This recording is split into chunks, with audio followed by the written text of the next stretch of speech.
Welcome to Echoes of the Past, the place where forgotten stories, hidden files, and chilling mysteries are brought back into the light. If you love digging into the shadows of history, if you're not afraid of the dark corners authorities tried to keep secret, you're in the right place.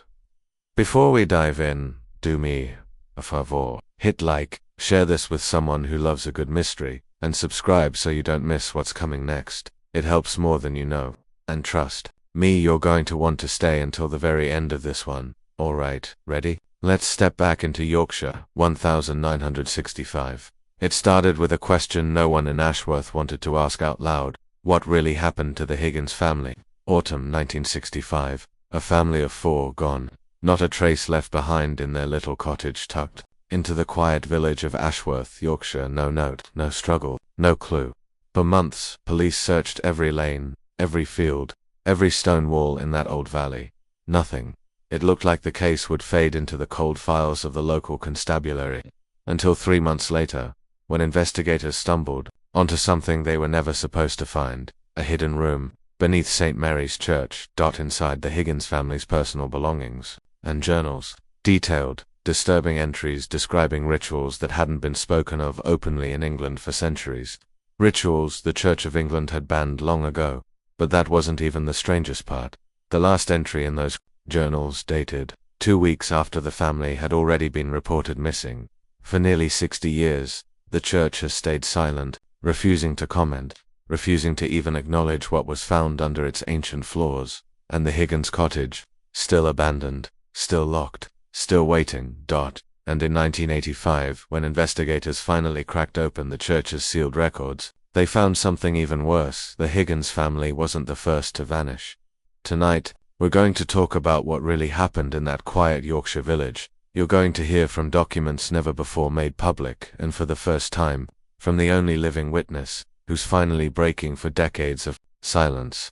But before we step into this darkness together, let me remind you, this channel isn't for everyone. Only for those brave enough to walk into places where history tried to bury its deadliest secrets. If you're one of them, subscribe now. Let me know in the comments where in the world you're watching from, because very few channels dare to tell the stories we tell here. Now let's go back to the shadows of 1965. What happened in Ashworth would challenge everything the villagers believed about their faith, their safety, even about each other, and would expose a conspiracy of silence that had lasted almost half a century. Ashworth wasn't the kind of place where bad things happened. It was timeless. A village where stone walls held 800 years of memory, nestled deep in the Yorkshire Dales, surrounded by rolling hills that turned purple with heather every autumn. Barely 300 people lived there, most of them in the same cottages their families had held for 5 or 6 generations. At the heart of it all stood St. Mary's Church, a towering Norman beauty built in 1187, standing on the bones of an even older Saxon chapel. Some said the land had been sacred long before the first Christians set foot in those dales. Its massive oak doors, banded with iron blackened by centuries of weather, creaked like they were alive whenever the moor wind pressed against them. But the autumn of 65 felt wrong. The air was colder than anyone could remember. The leaves turned too soon, deep reds and golds, so vivid they almost looked unreal. And every evening, a thick fog slid into the valley, wrapping itself around the church like it had a mind of its own. People said it was easy to get turned around in it, like the paths themselves shifted underfoot. Even the bells sounded different. Mrs. Agnes Pippin, who'd lived beside St. Mary's for 63 years, noticed first.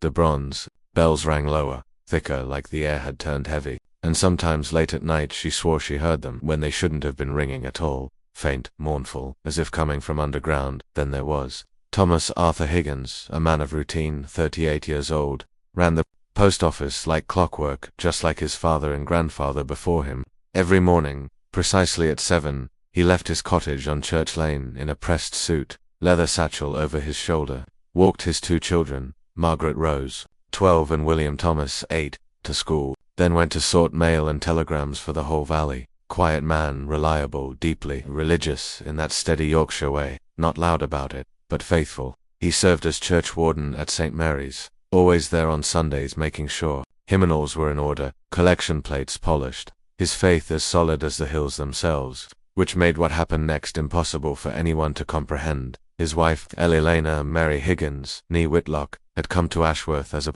Young bride, 15 years earlier. She was 35 then, beautiful still, practical dark hair, bright eyes, a quiet curiosity that sometimes set her apart in that old-fashioned village. She loved local history, folklore could often be found in the village library, digging through old texts about the ancient customs of the dales. Her garden overflowed with herbs and wildflowers, some that made older villagers glance twice, recognizing plants their grandmothers had once grown for reasons no longer mentioned in polite company. When people asked, she'd smile, say she liked keeping old traditions alive. Never quite said which traditions. The Higgins children were the pride of the school.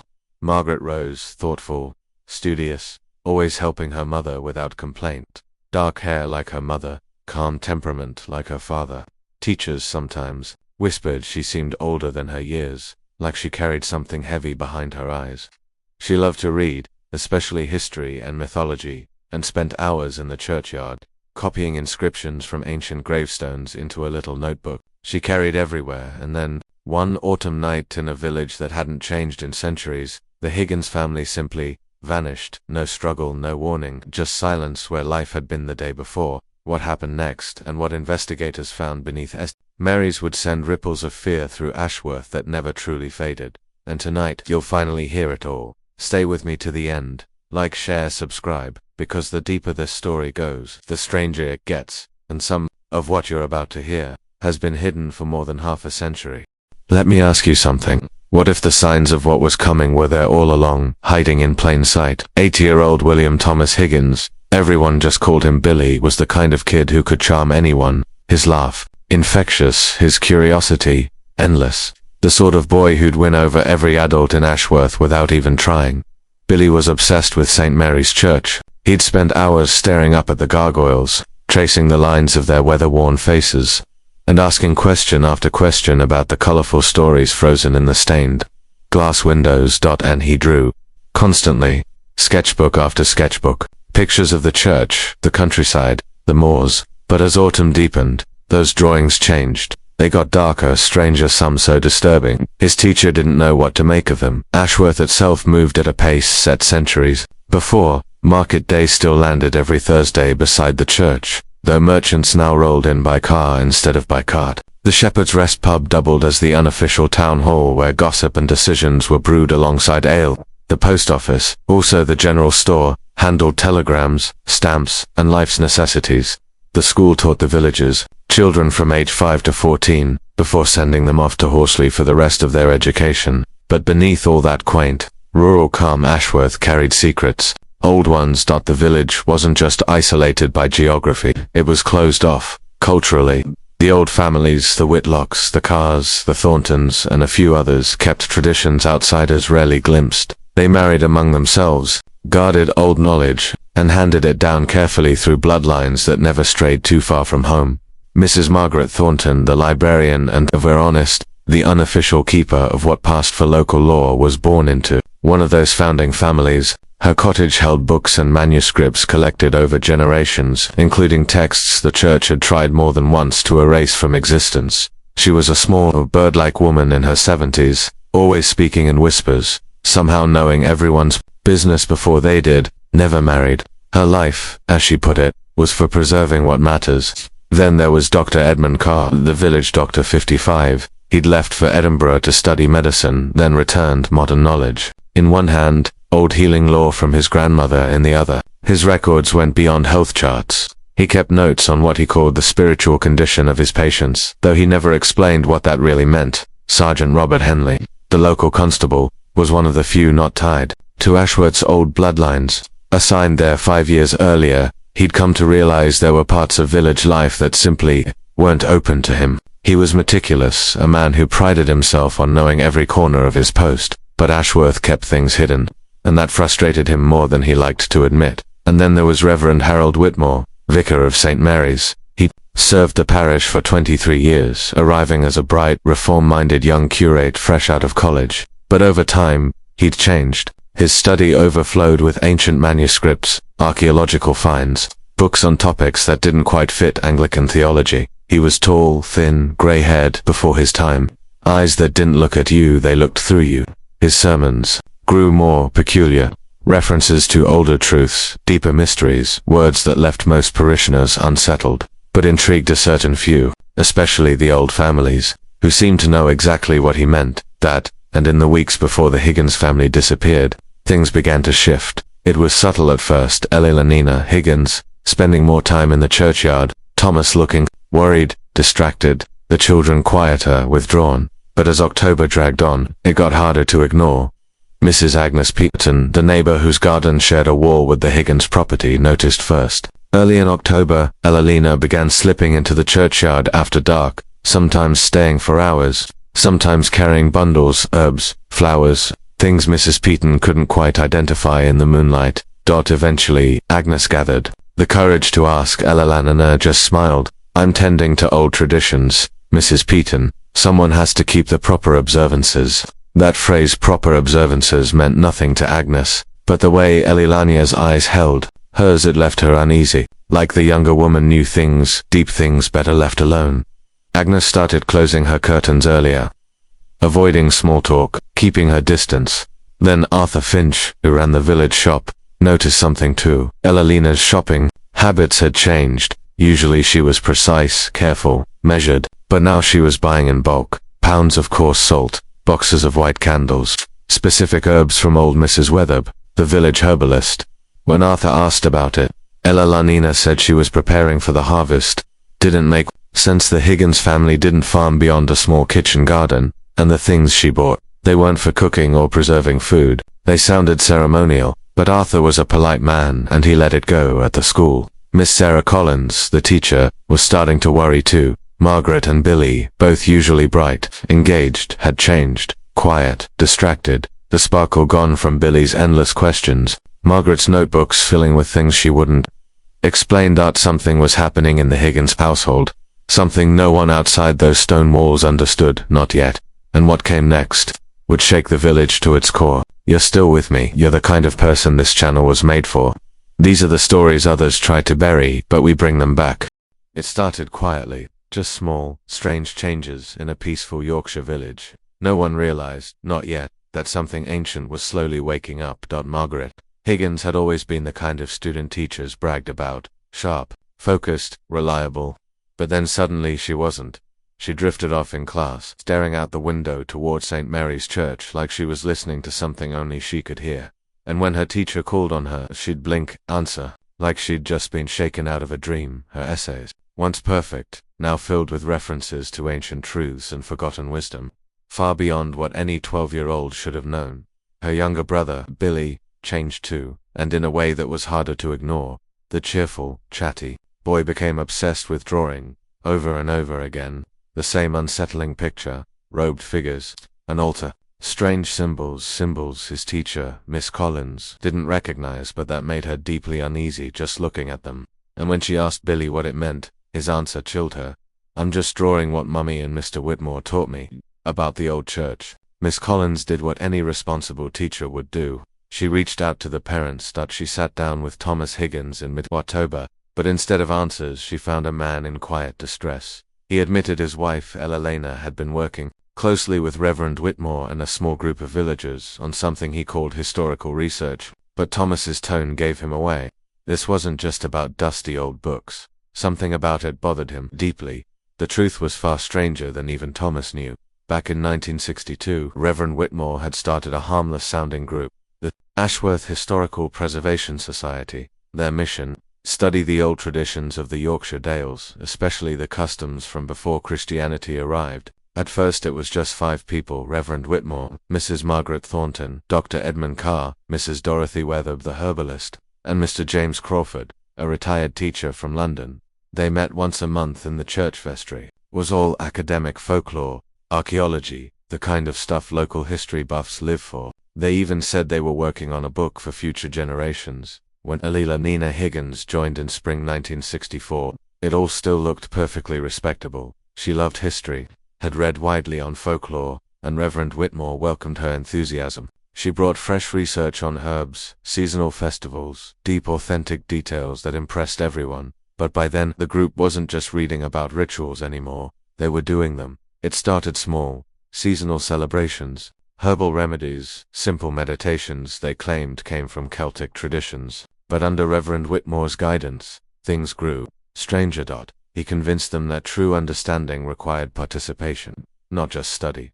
That the early church had buried sacred knowledge, and recovering it wasn't just academic, it was spiritually urgent. By the time Ila Lenina got involved, the group was meeting twice a month, with extra gatherings on significant dates in the old calendar. And they weren't just meeting in the vestry anymore, they had a secret place, a hidden chamber beneath St. Mary's Church. Uncovered, Reverend Whitmore claimed, during renovation, a place used for worship long before Christianity ever came to Ashworth. Elena thrived there. She became so passionate she made a suggestion that would change everything. If these rituals were once family-based, shouldn't families participate together? Doing them halfway, she warned, might be dangerous. Leaving something unfinished could have consequences. At first, Thomas Higgins resisted. He loved his wife's happiness, but this was all sounding a bit too strange. Still, excitement was contagious. She came home glowing, full of stories about hidden Yorkshire history that even Thomas found fascinating. Eventually, she invited him to attend one meeting, just one. It seemed harmless, a lecture on medieval farming, historical artifacts, friendly people, passionate about history. But slowly, quietly, Thomas began to see a shift. His wife started criticizing modern Christianity, claiming it had lost what the ancients understood. She kept odd hours, poring over old texts Whitmore supplied, waking before dawn to tend to plants and mixtures with no obvious purpose. And then came the part that truly unsettled him. Ella Lenina began teaching the children. Margaret and Billy were learning herbs, festivals, reverence for the forces that shape our world. At first, they loved it. Then, they grew secretive. Private jokes, hidden references. Thomas realized, with a slow, cold certainty, whatever this was, it wasn't just history anymore. And what happened next, no one in Ashworth would ever forget. September 1965. Thomas Higgins was a quiet, hard-working man, the sort who handled problems head-on, but the problem in his own home, it terrified him. He decided to go straight to the source, Reverend Whitmore. They met in the vicar's study, a room Thomas had seen plenty of times before, though now it looked different, cluttered, almost suffocating, packed with books, artifacts, and texts. Thomas couldn't even guess the origin of . Thomas laid it all out. His wife Eleanina's growing obsession with this historical group, the strange lessons creeping into their children's lives, the late nights, the secrecy. Whitmore listened carefully, nodding, asking just the right questions, like a doctor diagnosing a complicated illness. But then, instead of calming Thomas, the Reverend did the opposite. He launched into a speech about duties older than choice, about families chosen to protect ancient traditions, about what could happen if those sacred obligations were abandoned. The message was clear without ever saying it plainly. The Higgins family wasn't just wanted in this group, they were required. Thomas walked out of that study more confused and far more frightened than when he'd walked in. There had been something beneath Whitmore's words, not a threat spoken aloud, but one Thomas felt. October came, and with it, the strange happenings only grew worse. Lenina practically lived at the church, slipping in and out several times a week, collecting herbs and objects Thomas couldn't identify. She stopped explaining her work entirely. The children, Margaret and Billy, began using words, even ideas, far too advanced for kids their age. It was like someone had flipped a switch in their minds. Thomas himself was unraveling. He saw Dr. Edmund Carr 3 times that month, pale, restless, exhausted. He couldn't sleep, couldn't eat. He kept talking about a weight on his chest, a feeling he described as doom. During his last visit, October 25th, Thomas wasn't just anxious, he was breaking. He spoke in bursts about ancient duties, rituals that once started couldn't be stopped, about religious mania, about voices from beyond. He even asked Dr. Carr if evil could linger, old evil, in places scarred by terrible acts. When the doctor gently pressed for details, Thomas admitted Ila Lenina had been spending time in parts of the church no one had ever seen open before. Places, she claimed, where guidance came from beyond the ordinary world. Dr. Carr, not knowing the danger he'd just stepped into, suggested Thomas speak again with Reverend Whitmore, advice he would regret for the rest of his life, because Whitmore wasn't the solution, he was the architect of everything about to happen. The final days of October were like watching a light dim and die out, only slower, more deliberate. Ila Lenina stopped going to her usual social gatherings.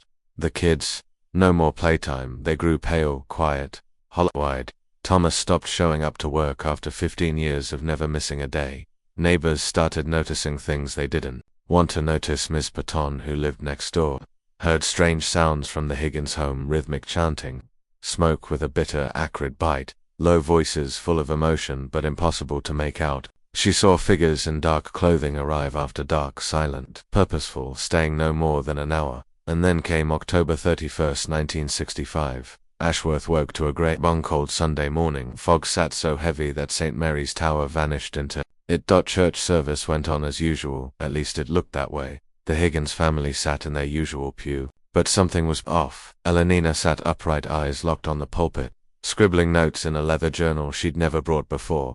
Thomas sat stiff as a board, hands clenched, face ghostly pale. The children didn't fidget, didn't whisper, they just sat there perfectly still, unnaturally still. Whitmore's sermon wasn't like his usual soft lessons. He spoke of covenants that didn't end, duties that overruled personal choice, of traditions older than the church itself. He mentioned tonight's observance, the importance of finishing what's been started. To most of the congregation it was strange but harmless. To a few, it meant everything. When the service ended, the Higgins family walked home together. Not hurried, not slowed. Just different. It would be the last time anyone saw them as a family again. They didn't stroll home that Sunday like they usually did. They moved quickly, purposeful, like there was somewhere they had to be. Mrs. Patton, trimming her garden as they passed, waved hello. They didn't even look at her. Not a nod, not a word. Totally unlike them. The last time anyone saw the Higgins family together was around 2:30 that afternoon. Mr. Finch spotted them entering their cottage and closing the door firmly behind them. After that, nothing. What happened next would only be uncovered months later, hidden in the cold, damp chambers beneath St. Mary's Church. That night, little things started to feel wrong. Mrs. Patton noticed the cottage lights went out early, way too early for a Sunday. By 8 p.m., the house sat in complete darkness. By 10, not a flicker, not a shadow moving behind the curtains. Silence. But sometime after midnight, she woke to a sound that froze her blood. At first, she thought she was dreaming. A low, rolling chant, rising and falling, hypnotic and sickening all at once. Then she realized she was awake, and the sound was real. She crept to her bedroom window. What she saw in the churchyard below defied reason. Figures, cloaked in dark robes, faces hidden, moving in a slow, deliberate circle around St. Mary's. Each carried a candle or torch, their flames shivering in the night fog. Their movement wasn't random. It was choreographed, ritual, rehearsed. And the chanting, it didn't stop. Not for hours. Sometimes soft, like a whisper carried by the wind. Sometimes loud enough that she could feel it vibrate in her chest. And she swore. She swore she heard children's voices among them. High, bright notes threading through the heavy, guttural tones of adults. It made her physically sick. And then the part that haunted her forever. The procession moved toward the church, and vanished. Not walked inside. Not unlocked a door. Vanished. As though the ancient stones had opened wide to swallow them whole. For hours after, faint lights flickered behind the church windows, but no one ever saw the figures leave. Monday morning, November 1st, 1965, started what would become one of Yorkshire's most baffling missing persons cases. Thomas Higgins didn't show up at the post office by 8:15, unheard of for a man as punctual as him. His supervisor, Gregory Walsh, figured it was illness, maybe a family emergency. He called the cottage. No answer. Again, nothing. Finally, he walked there himself. He knocked. No response. Peered through the windows. The place looked fine, neat, untouched. But it felt wrong, too empty. Walsh called Sergeant Robert Henley. Within half an hour, Henley was at the door, starting a preliminary search. At first glance, nothing seemed off. The door was unlocked. Rare, but not shocking in a village where everyone trusted everyone. Inside, the cottage was immaculate. No sign of a fight. No rush to leave. Everything sat where it belonged. Eleanor's purse hanging neatly on its hook. Thomas's wallet in the dresser drawer. The children's school clothes laid out for Monday morning untouched. In the kitchen, dishes from Sunday dinner washed and put away. No food left out. No sign of an interrupted meal. But Henley noticed something subtle and deeply unsettling. A few candles Eleanor had been buying, gone several books from her folklore collection, missing some herbal preparations she'd been making recently. Not there. And then, in Thomas's small study, the clue that stopped Henley cold. On the desk sat an open Bible, turned to Revelation. Chapter 20, the passage about Satan's binding and the final judgment. In the margin, a single line in Eleanor's handwriting, the old covenant must be honored at all costs. And just below it, in Thomas's sharp, desperate scrawl, God help us all. I fear we've gone too far to turn back. Henley spent the rest of the day interviewing everyone in Ashworth who might know anything. The answers he got, troubling, contradictory. Everyone agreed the Higgins family had been acting strange for weeks, but no one knew why, or where they might gone. Some weren't telling the whole truth. Henley could feel it. Reverend Whitmore admitted Eleanor had been involved with the Historical Preservation Society, but insisted it was all academic, folklore, nothing dangerous. But when Henley pushed for details, recent meetings, subjects, discussed, Whitmore turned cagey, defensive. He said the society's records were confidential, and revealing them would violate trust. Then, with a casual shrug, he suggested maybe the Higgins family had gone on an unannounced vacation, and would be back soon. Dr. Carr was no better. He hid behind patient confidentiality, refusing to discuss Thomas's recent visits. Only when Henley reminded him that missing person cases override such rules did Carr admit Thomas had been suffering from anxiety, family pressures, he said vaguely, but refused to elaborate. The walls were already closing in, but no one in Ashworth yet understood just how deep or how dark those roots really went. Sometimes the truth doesn't scream, that it hides in dusty libraries, in half-forgotten traditions, in the quiet corners of small towns. Mrs. Thornton, the librarian, was the first to really talk. She didn't have answers, exactly, just pieces of something dark. She admitted that the Historical Preservation Society had been digging into ancient religious customs, and maybe, just maybe, some members got a little too eager to try them out. When Henley pressed for details, she spoke carefully. Seasonal observances, she called them, old celebrations once practiced in the region, centuries back, harmless history, on the surface, but under it, something else. Then, the break in the case came from the unlikeliest place, a schoolteacher. 3 days after the Higgins family vanished, Miss Sarah Collins walked into the station carrying drawings. Billy Higgins's drawings. They showed robed figures standing around what looked like an underground altar, symbols, patterns, complex arrangements no 8-year-old should even know about, let alone draw, and it didn't stop there. She also brought in essays Margaret Higgins had written, thoughtful, beautifully written pieces on ancient wisdom and forgotten truths, but the references, the tone, the weight behind those words, they didn't sound like a 12-year-old babe, sounded like an adult whispering through a child's hand. By now, Henley knew this wasn't about missing persons anymore. This was bigger, stranger, dangerous, so he went back to St. Mary's Church, and this time he wasn't just looking, he was hunting. At first it was subtle. Oddities in the building's design he'd noticed before, but brushed off walls that seemed thicker than they needed to be. Corners that hid more than they showed. He compared interior measurements to the exterior. Something didn't line up. There were gaps. Spaces that shouldn't exist, and then he found them. Loose stones behind the altar, perfectly cut, perfectly disguised, but just soft enough to move. Behind them, a passage, narrow, steep, carved straight into the ancient rock beneath the church. It led down into the earth, into darkness. What Henley found at the bottom changed everything. The chamber was circular, roughly 30 feet across. The walls were covered, not just decorated, covered in symbols. Some Christian, many much older. The floor itself formed a pattern, intricate, deliberate, pulling the eye toward the center, and there it stood, an altar, a massive block of black stone, older than the church above, older than anyone in Ashworth could imagine. Its surface was stained, not fresh but unmistakable. Candles, dried herbs, carefully placed offerings surrounded it, suggesting someone had been here recently. That the air was thick, incensed, and something sharper, metallic, the kind of smell that makes your stomach turn before your brain catches up. But it wasn't the altar that broke Henley. It was what sat upon it, pieces of the Higgins family, not flesh, but memories. Eleanor's wedding ring, Thomas's pocket watch, Margaret's school ribbon, Billy's little toy soldier, laid out gently, reverently, not discarded, offered, and scattered across the room. Journals. Not just a few, dozens, maybe more, some handwritten decades ago, detailed accounts of rituals carried out beneath St. Mary's by generations of villagers, and then the freshest ones. Eleanor's handwriting, from her first meeting with the Historical Preservation Society in 1964, to her last entry on October 30th, 1965. At first, curiosity, academic notes about old folklore, but slowly her words changed. She wrote about the old wisdom, the true faith, By spring of 65, she wasn't studying anymore, she was believing. The society had crossed a line from research into what they called restoration. They believed modern Christianity had hidden, even corrupted, essential truths. They, a handful of villagers, were going to bring them back.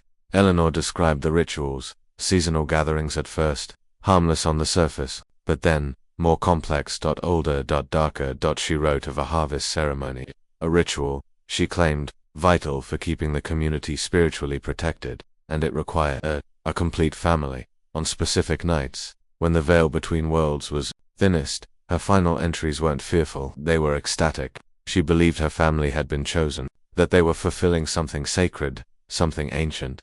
Her words dripped with fervor, with mania. But it was the second journal, the one hidden under loose stones in the chamber floor, that held the final, gut-wrenching truth. A cracked leather binding, pages filled by different hands, across decades, entries going back to the 1920s, evidence that what happened to the Higgins family had happened before, many times, and no one had ever stopped it. This story is far from over. If you're still watching, thank you. Please, like this video, share it with someone who loves unraveling the dark corners of history, and subscribe so you don't miss the next chapter, because what comes next will make everything you just heard feel like the beginning. Sometimes a missing person case isn't the beginning of a mystery. It's the tail end of something much, much older.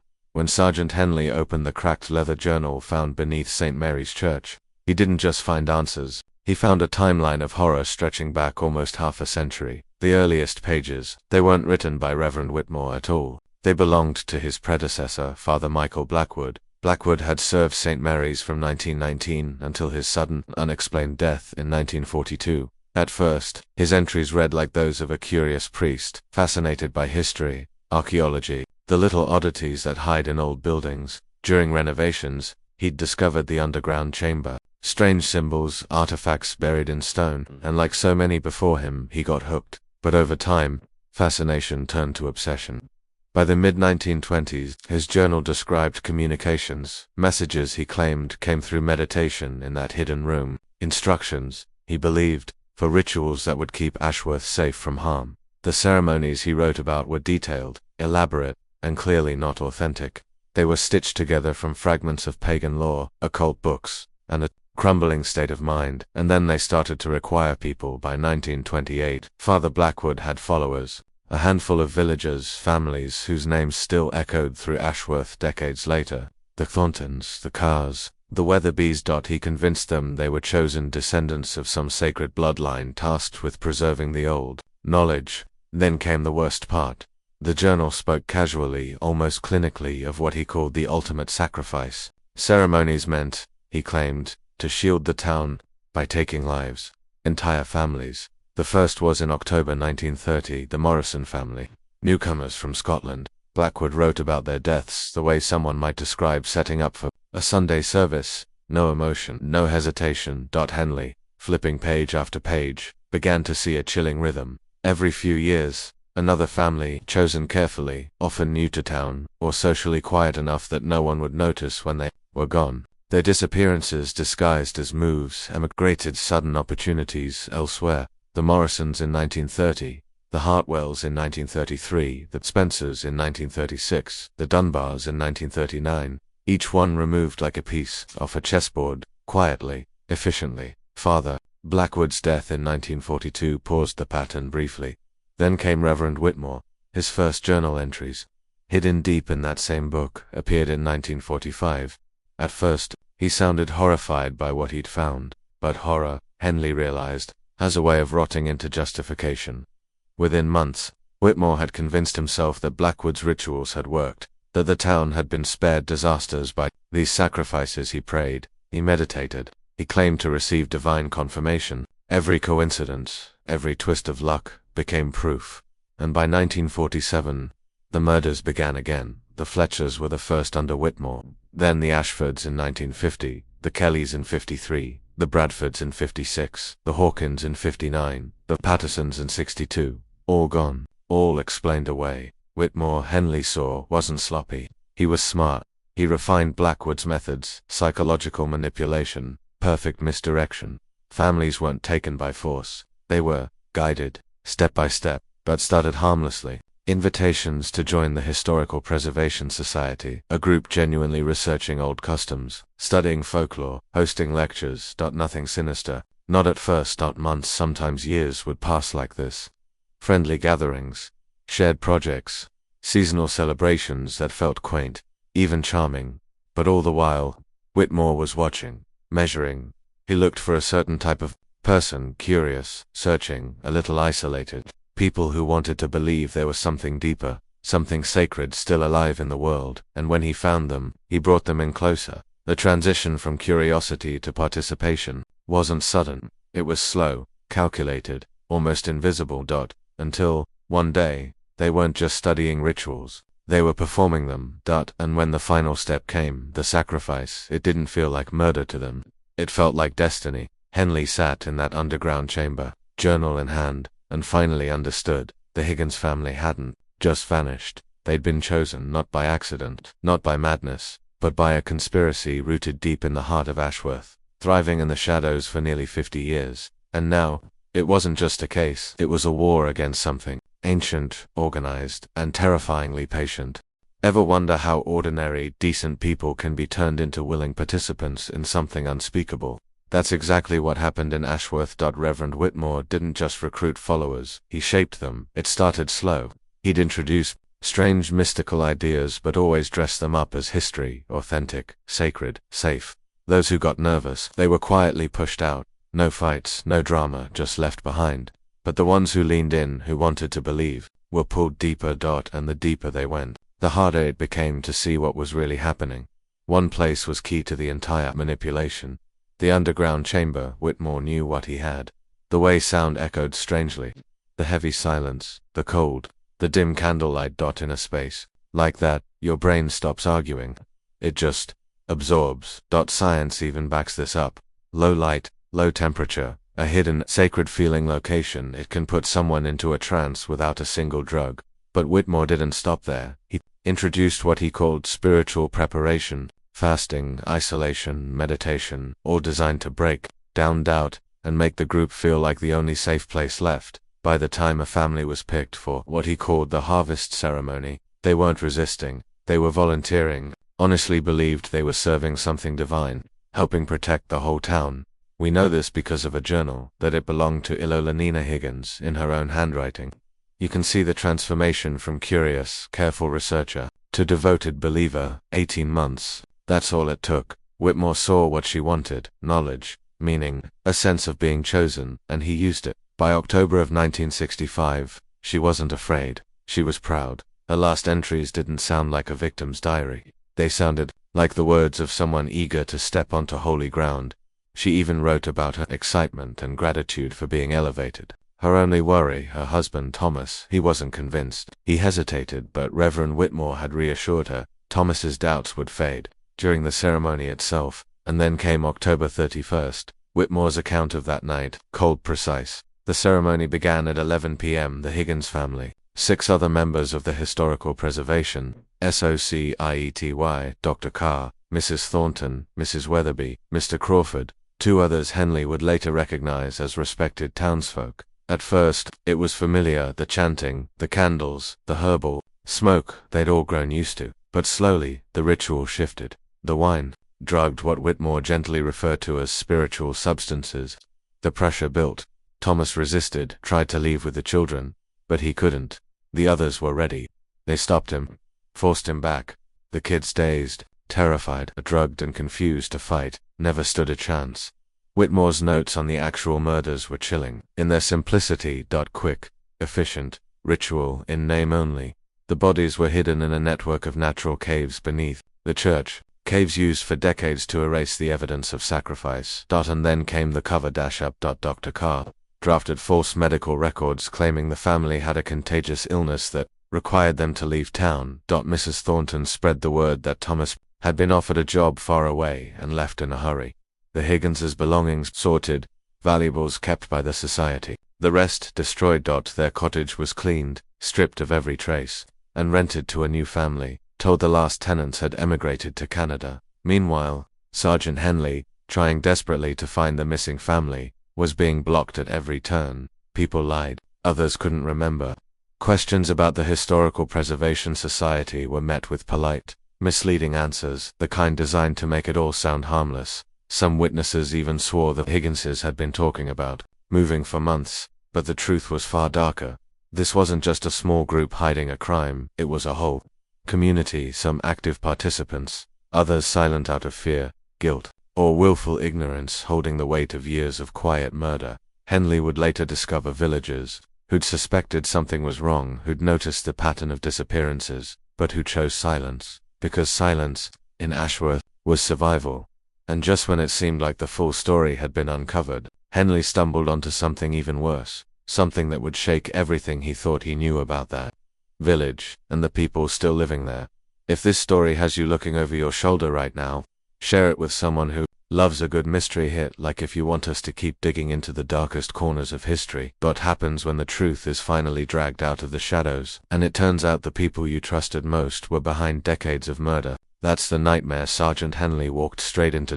By the time he'd pieced together the journals and the evidence hidden beneath St. Mary's Church, Henley wasn't chasing rumors anymore. He was holding proof.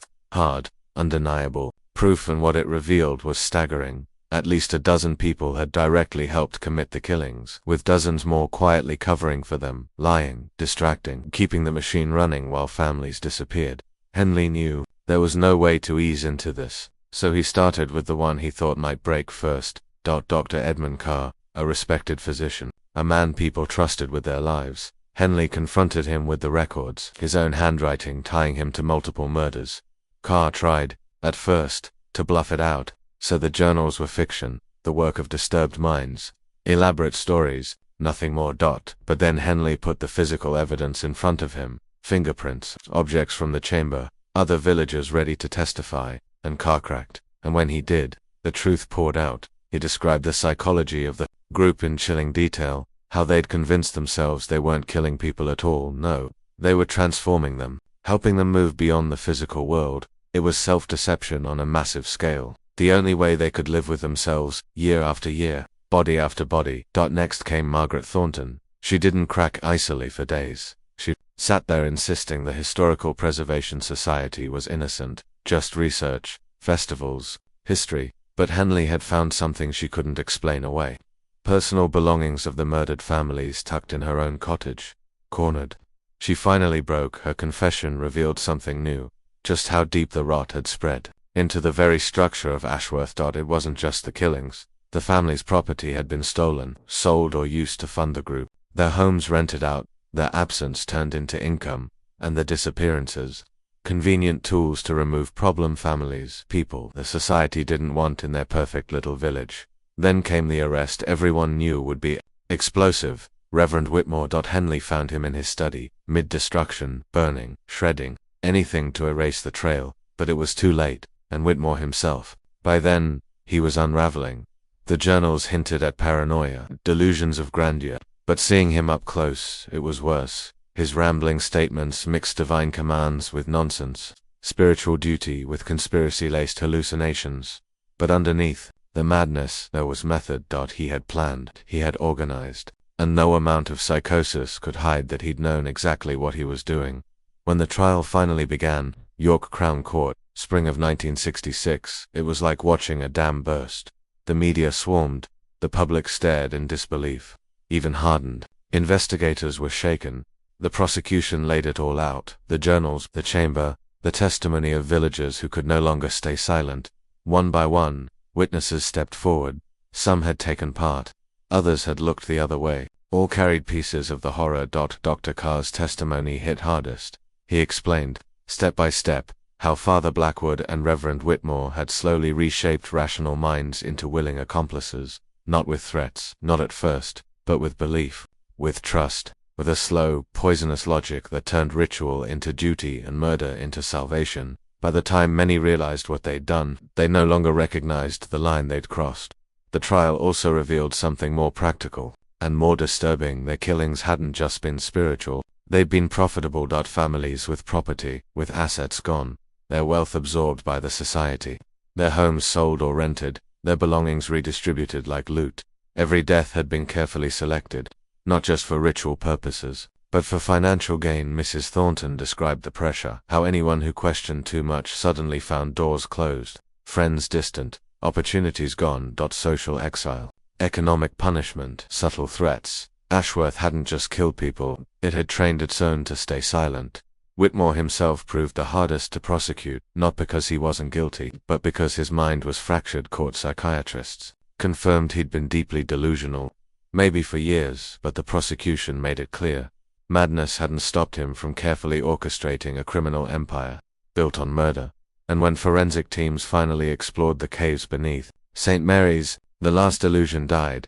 17 families, 63 people, infants, parents, grandparents, whole family trees, wiped out over 35 years, different methods depending on who led at the time. Blackwood had insisted on ancient rites, ritualistic brutality dressed up as sacred tradition. Whitmore had preferred something cleaner, faster, less risk, easier to hide, but the result was always the same. Ashworth wasn't haunted by ghosts, it was haunted by what its own people had chosen to do again and again in silence. What if I told you? Some of the victims didn't even fight back because they couldn't.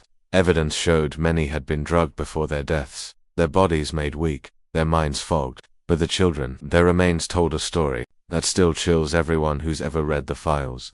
They were terrified, they knew what was about to happen, and no one came to save them. And Ashworth wasn't alone. Patterns in other Yorkshire villages, missing families, strange relocations, stories that didn't add up, suddenly made sense.